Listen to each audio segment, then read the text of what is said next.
Dear students, welcome to my channel. আজকে আমি তোমাদের সঙ্গে কনসেপ্ট অফ ফ্রিডম অর্থাৎ স্বাধীনতার ধারণা নিয়ে আলোচনা করব। তো প্রথমেই জেনে নেওয়া যাক স্বাধীনতা অর্থাৎ ফ্রিডম বলতে আমরা কি বুঝি।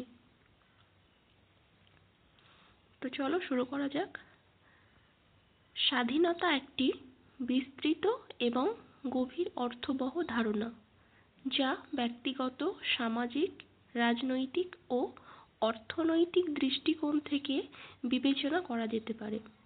এটি মানুষের মৌলিক অধিকারগুলোর অন্যতম এবং সভ্যতার অগ্রগতির একটি প্রধান স্তম্ভ। স্বাধীনতার চারটি দিক রয়েছে, সেগুলি হলো প্রথমত ব্যক্তিগত স্বাধীনতা, পার্সোনাল ফ্রিডম, দ্বিতীয়ত রাজনৈতিক স্বাধীনতা, পলিটিক্যাল ফ্রিডম, তৃতীয়ত সামাজিক স্বাধীনতা, সোশ্যাল ফ্রিডম, 4 নম্বর হচ্ছে অর্থনৈতিক স্বাধীনতা, ইকোনমিক ফ্রিডম। তো প্রথমে আমরা ব্যক্তিগত স্বাধীনতা অর্থাৎ পার্সোনাল ফ্রিডম নিয়ে আলোচনা করব। পার্সোনাল ফ্রিডমের মধ্যে কোনগুলো রয়েছে?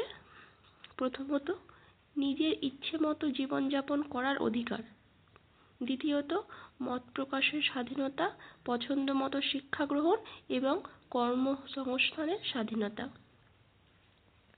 দ্বিতীয়ত রয়েছে রাজনৈতিক স্বাধীনতা, পলিটিক্যাল ফ্রিডম।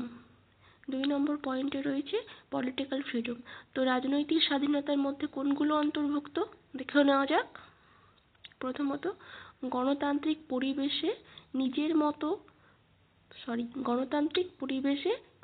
মত প্রকাশ এবং ভোটাধিকার প্রয়োগের অধিকার। দ্বিতীয়ত কোনো নির্দিষ্ট মতাদর্শ বা শাসন ব্যবস্থার দ্বারা বাধাপ্রাপ্ত না হয়ে রাজনৈতিকভাবে সক্রিয় থাকার সুযোগ। 3 নম্বর পয়েন্ট রয়েছে সামাজিক স্বাধীনতা অর্থাৎ সোশ্যাল ফ্রিডম। সোশ্যাল ফ্রিডমের অন্তর্ভুক্ত স্বাধীনতাগুলি হলো প্রথমত সমাজের প্রচলিত কুসংস্কার, বৈষম্য ও শোষণমুক্ত থাকার অধিকার। দ্বিতীয়ত লিঙ্গ, ধর্ম, বর্ণ, জাতি নির্বিশেষে সমান অধিকার ভোগ করার স্বাধীনতা। 4 নম্বর রয়েছে পয়েন্ট অর্থনৈতিক স্বাধীনতা অর্থাৎ ইকোনমিক ফ্রিডম। অর্থনৈতিক স্বাধীনতাগুলো কি কি?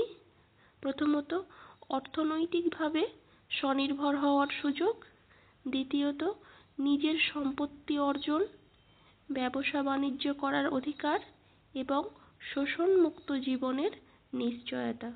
অর্থনৈতিক স্বাধীনতার মধ্যে এই দুটি পড়ে। এর পরের পয়েন্ট রয়েছে স্বাধীনতার গুরুত্ব। এবার দেখে নেওয়া যাক স্বাধীনতার গুরুত্বগুলি।